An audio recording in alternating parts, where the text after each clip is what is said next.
Ooh, what's up, nerds and geeks? My name is OMG WTFLOL FTWBRB. Welcome back to more Total Extreme Wrestling 2013. We are playing as the WWE in the year 2015, and this is, I guess, the SmackDown after Money in the Bank. Yeah, whatever. Before I get started, I just want to talk about one thing. I know in the Monday Night Raw video, I made this whole big deal about this update video that was going to be up explaining everything. I want to make clear, I not only did the update video, I went to upload the update video just to learn that YouTube no longer supports that audio file no more. So I have to remake the upload video, which I'll get to. But I don't want to redo it again. It's just like one of those things you get so right the first time that the second time you're just like, I'm going to miss something. So I'm just going to wait a little bit until I'm more motivated to get it up. Either way, though, now that that's out of the way, I don't have much to say about wrestling news. I know we have the whole draft thing and all of that fun stuff, but when I get to the update video, I've decided that I'm also probably going to talk about the recent things that's been happening in WWE, because, man, it's been a lot. Other than that, though, nerds and geeks, let's go ahead and start running this Friday Night SmackDown. The King of the Ring does continue tonight. We will see 2 King of the Ring matches. I believe I announced them on Monday Night Raw, but on all honesty, if you want a quick look at the show, go right ahead, because apparently the computer doesn't want to respond. But you know, who's going to let that affect them? So either way, tonight, some of you have probably seen it by now, we are going to have 2 pre-show matches. We're going to see Dolph Ziggler take on Cesaro. Not pre-show. King of the Ring matches. My apologies. Dolph Ziggler versus Cesaro and Neville versus Bad News Barrett. But we have 3 pre-show matches. Mostly because 2 of the pre-show matches, 2 people have been complaining about not being booked. So I put them on. Bo Dallas is one of those superstar who, what was I saying? Who was complaining about not being booked. So I put him up against Goldust. So in a match that had solid in-ring action, but not much weight in heat, Goldust defeating Bo Dallas with the lifting reverse DDT. Not little, excuse me. Unfortunately, though, Bo Dallas and Goldust don't have a good chemistry together when facing each other. So I'm not sure if I knew that beforehand, but I do know now. Not that I was ever, hoping to do a Goldust Bo Dallas feud or anything in the future. So what can you do, I guess? 49D plus, pretty bad grade to be honest. Not happy with that, but it's the pre-show, so. Here's a better grade though. 66C plus, and the exact opposite from Goldust and Goldust and Bo Dallas, not Bodust. Goldust and Bo Dallas. Instead of having negative chemistry, Heath Slater and Stardust have great chemistry with each other. That probably helped this match get a 66C plus of all things, because it was almost a B minus. Either way, in a match had some good action but not much weight in heat. Stardust defeating Heath Slater with the Crossroads. And then the final match in the pre-show. Hold on real quick. I have to plug in my laptop. I just realized that we are low on battery. And I just knocked out my headphone too. My apologies for if you heard that. The ending match, or the main event of the pre-show, we have a 73, not 63, 73 B minus. And about that featured great action and a good crowd. So that's good to know, because that means Bray Wyatt's definitely getting up there. Wyatt defeats Ryback with the Sister Abigail. Any worker improvements? Nada. Let me mute this real quick. My cell phone's going off. Either way, though, Monday Night Raw. Friday Night SmackDown starts off with an 85B+, hot start to Friday Night SmackDown as Chris Jericho makes his way down to the ring. The newly returning Chris Jericho, I may add. If you didn't watch Monday Night Raw, you missed out on a huge return. Jericho, makes his way down to the ring. He takes the mic, hypes up the crowd. What's up, baby? Or this is SmackDown is Jericho, or, whatever Jericho likes to say. He usually doesn't say SmackDown is Jericho. That's why I didn't put it in there like I did on Raw. Either way, though. He hypes up the crowd before explaining to the crowd, why exactly he came back. And he says, after watching Money in the Bank, I gave the Stinger a call. Me and Sting, we go back since the WCW days. So I gave Stinger a call and I said, Sting, can you get me back in the ring? Because after watching that pay-per-view, I just needed to be back in the ring with this new generation. I need to get back into the ring with this new generation. And so the Stinger made some calls and found me a spot, and he said the spot was perfect for me.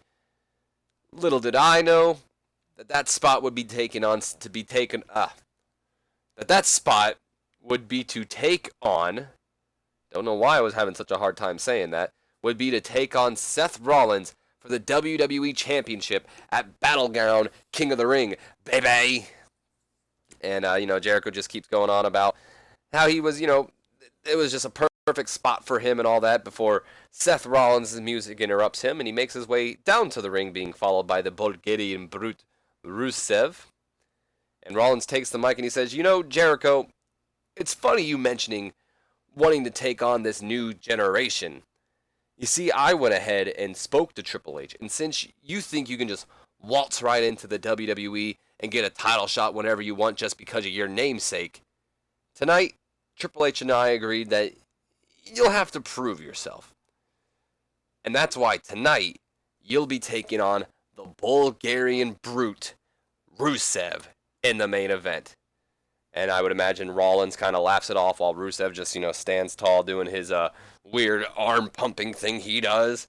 While Jericho looks back like, oh, this is going to be a little bit of a challenge. While the announcers put over that, that's right, later on tonight we will see Chris Jericho take on the Bulgarian brute Rusev, which gets a 78B.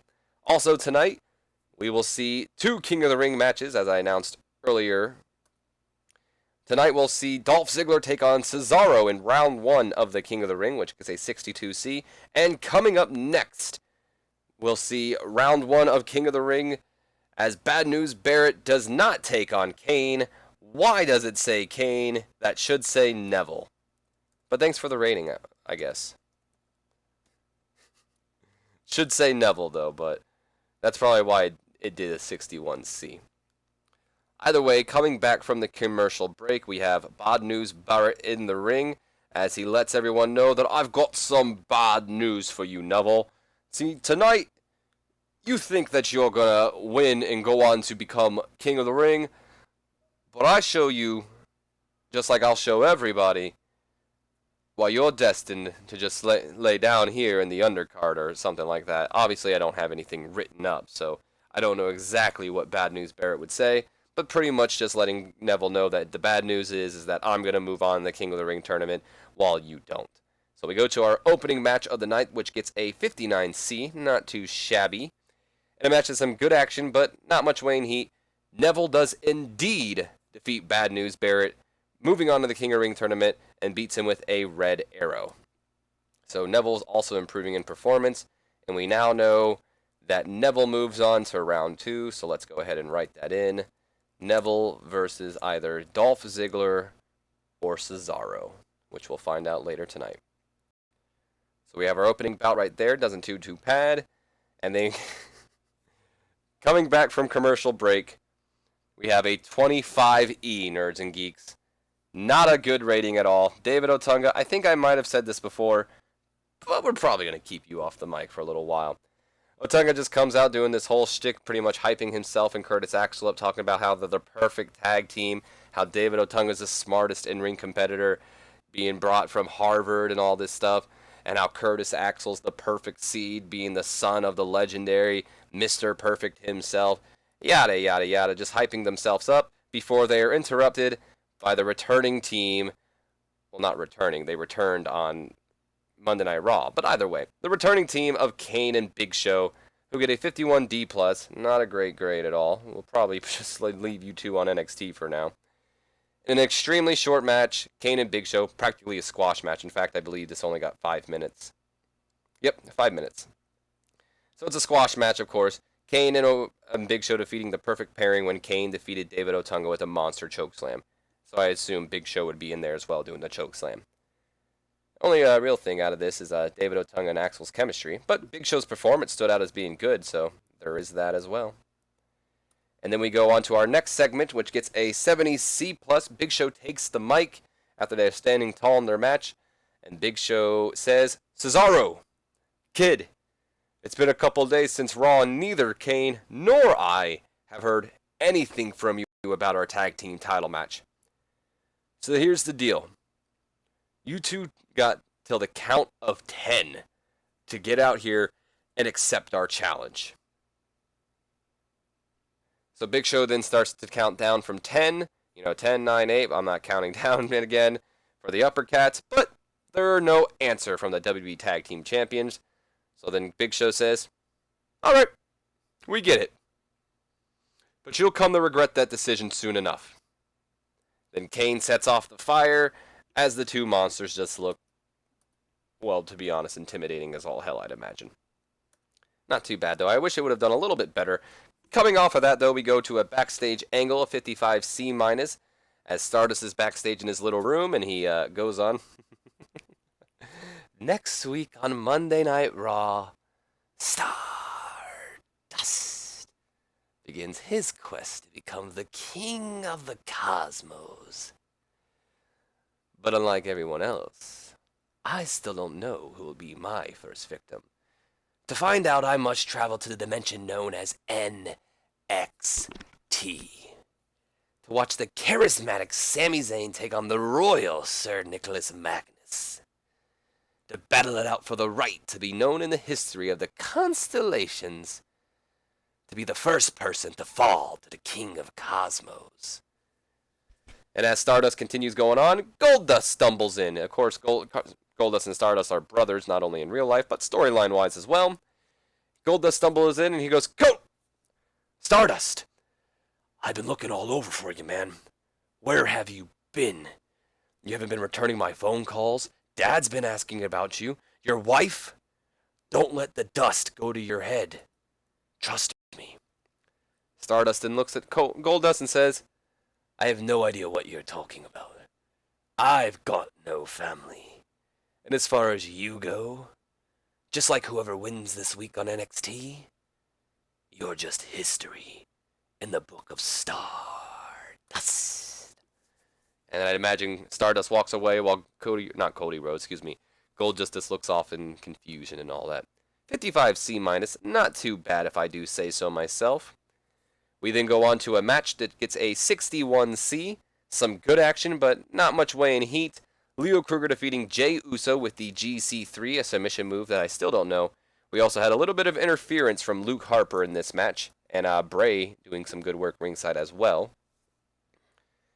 And then after the match, Leo Kruger, Eric Rowan, and not Bray Wyatt, and Luke Harper start to beat down on Jey Uso, beating him down until Roman Reigns and Jimmy Uso, of course Jay's partner, and of Roman Reigns, of course, being family with him as well, race down to the ring to save the Uso from just a serious beating from the members of the Wyatt family. 66C+, not too bad at all, although I wouldn't have minded getting a B on this angle. I do have a feeling that not only Leo Kruger affected this, but both Usos as well, but what can you do? Usos are upper mid-carders, though, so it could have just been Leo Kruger. Either way, though, Leo's underperforming still, but Eric Rowan looked good, surprisingly.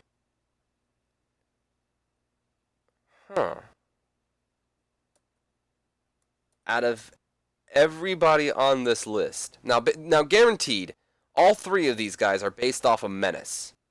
But of everybody on this list, Roman Reigns, Luke Harper, the Usos, and Kruger, Eric Rowan was the one that looked good. I might have to start paying attention to Eric Rowan. He's been pretty impressive, I feel. But anyway, moving on from that angle. We go to a interview with Dolph Ziggler just backstage, hyping up the upcoming match against Cesaro. Talks about how, it's always something. It's all, he's always one step away, just 1 inch away from breaking that glass ceiling. Just one crack away, and it doesn't work. But King of the Ring is going to be the time that it finally is Dolph Ziggler's time, is pretty much what he's saying. And he's not going to let Cesaro get in his way. Or Neville. Moving on to the match. Featured great action and average heat, so not too mad about that either. A 70C+. Again, I wish it would have done a little bit better. Kind of missing a B here. Wouldn't have minded something like that. Either way, great action and average heat. Dolph Ziggler does defeat Cesaro with a zigzag after distraction from Kane. And we also saw Tyson Kidd get involved when he not only distracted but attacked Ziggler during the match. But it wasn't enough because after the fire just goes off, and this is exactly what I would imagine happening. Maybe Tyson Kidd just got involved. Cesaro's getting ready to, maybe hit the Gotch neutralizer or maybe do a Cesaro swing before the flames go off and just a boom.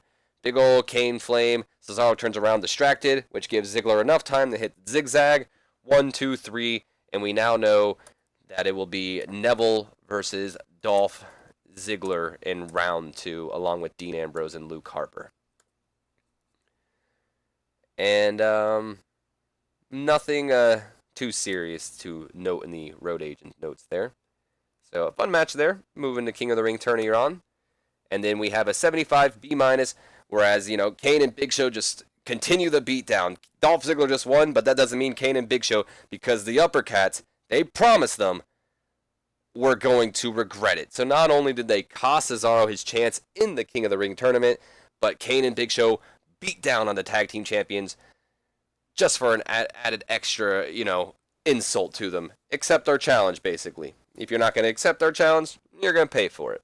So unfortunately, Tyson Kidd, who is one of my pet projects I would consider, he performed poorly in this segment, so still working on him. But Big Show was the real star in this segment. Good for Big Show. So that moves that storyline along. I'm actually really happy with that. We then see Rusev walking towards the ring. But what's this? Oh my God! While Rusev's walking to the ring, Randy Orton comes in and he just starts beating down. Rusev and Orton just start brawling in the back before the match, before security just all comes in and separates the two. Orton's still pissed, of course, especially after Rusev costing him a match in the King of the Ring, or his spot in the King of the Ring, I should say, and getting some revenge, but not going to do too much as security was able to pull him around, but good way to, I think, lead up to our main event. So we have our main event. What? Really? A 65C? But why? Well, I'm going to have to look in the dirt sheet to see why this. I was expecting this to at least do a B. We're definitely going to be losing popularity on this SmackDown. Oh, that's... Really wasn't expecting a 65C. And a bout that featured great action and a good crowd. Jericho defeats Rusev. Only the third person, not second, third person to ever pin Rusev, nerds and geeks. Behind, of course, John Cena and Randy Orton. Jericho defeats Rusev with a pinfall after a slight distraction from Orton. So I'd imagine just a quick, turnaround code breaker, 1, 2, 3, or maybe a quick roll up with the tights or something. I don't know. Jericho gets the win though in this match to further progress it. I believe Rollins was on the commentary as well. So out of curiosity, apparently it was the booking decisions as well, but I was just expecting this to do a lot better, to be honest. Well, here's our grade. 74 B-. Honestly, I'm happy with that grade. I didn't think I'd get a B on this show at all. I mean, it did lose our popularity in both Canada and America, but we did gain popularity everywhere else. But I wanted this to do a little... I expected it a little to do better just because of the whole Jericho-Rusev thing, but the way the show went out, that is I'm satisfied with that show, or with that grade, because I thought that show was just going to get like a C+ maybe, or a C, so at least it got a B-, but I'm not going to lie. I had a little bit more higher hopes for that show. Jericho and Rusev, a little disappointing. Rey Mysterio got a new contract, though, for AAA.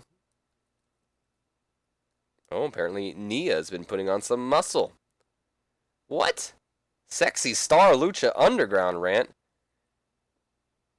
Popular wrestling website, when she slammed some of the big names for their attitude problems and called out the promotion over some payments that she said she is owed. She technically still works there, though. Huh. Interesting. Let's look at her top matches. Hey. Who knows? She just loses every match. Either way, though. Not the way the Lucha Underground booked Sexy Star at all. Oh no! Little Nate, hold on. So, some of you guys might not know this, but Charles Robinson is like my favorite referee. So, I might as well just give him 10 years. 10 years, Charles. Is that good for you? Yeah, it is. Alright. I love Charles Robinson. He's my favorite referee, probably my favorite non-wrestling role, and I always make sure. In my TNA playthrough, I made sure to re-sign Charles, or not re-sign, get Charles Robinson. For some reason, WWE let him go.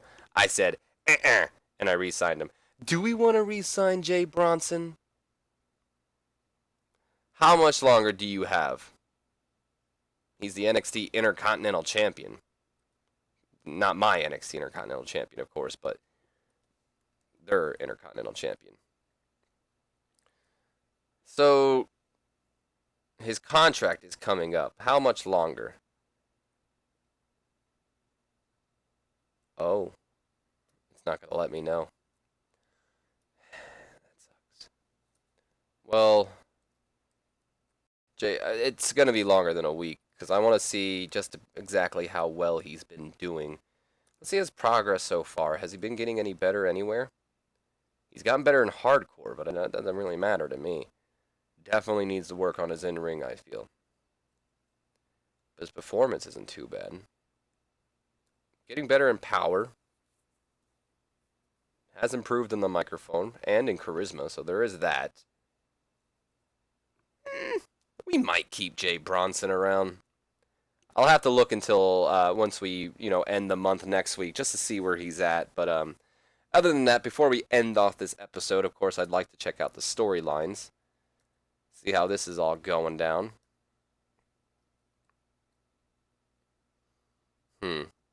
Why is that at a C? Oh, the Jericho match. God darn it. I thought that Orton brawl would have helped it out, but I forgot totally about the Jericho match. So far, our best feud is Seth Rollins and Jericho. Actually, I lied. Our best feud is our tag team feud right now. Hopefully, things will get better. Monday Night Raw will make it better. Either way, though, nerds and geeks, my name's been OMGWTF, LOL, FTW, BRB. If you guys have enjoyed this episode, do me a favor. Leave me a comment, a like, and subscribe if you have not already. Also, don't forget to share this video with your friends, Facebook, and Twitter. That help the channel grow. If you think someone will like it, pass along the message. Really helps out the channel. Other than that, though, I will see you guys for NXT.